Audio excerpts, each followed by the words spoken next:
કોઠારા પોલીસે કુવાડા ગામના દરિયા કિનારામાંથી બિનવારસુ શંકાસ્પદ 10 ચરસના પેકેટો કબજે કરી ધોરણસરની કાર્યવાહી હાથ ધરી છે. છેલ્લા કેટલાક સમયથી દરિયાઈ વિસ્તારમાં બિનવારસુ ચરસના પેકેટ મળી આવવાનો સિલસિલો યથાવત રહેવા પામ્યો છે. હજે અબડાસા તક ન્યૂઝ બ્યુરોનો એક વિસ્તૃત અહેવાલ. કોઠારા પોલીસ સ્ટેશનના ખુડા ગામના દરિયા કિનારા વિસ્તારમાંથી બિનવારસુ અને શંકાસ્પદ ચરસના પેકેટો 10 નંગ મળી આવતા પોલીસે કબજે કરી ધોરણસરની કાર્યવાહી હાથ ધરી છે.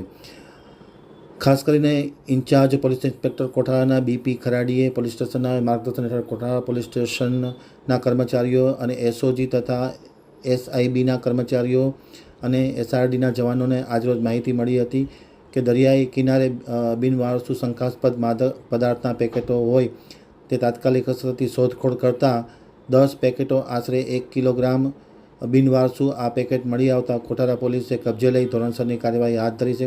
સમગ્ર કાર્યવાહી ઇન્ચાર્જ પોલીસ ઇન્સ્પેક્ટર ખરાડી, એસઓજીના એએસઆઈ જોરાવરસિંહ જાડેજા, માણેકભાઈ ગઢવી, મહેશભાઈ પ્રજાપતિ, કુલદીપસિંહ રાણા, રવિરાજસિંહ જાડેજા, મહેન્દ્રભાઈ રાતડિયા, અલ્પેશભાઈ તથા અન્ય પોલીસ સ્ટાફે કરી છે. અજયસિંહ જાડેજા વગેરે.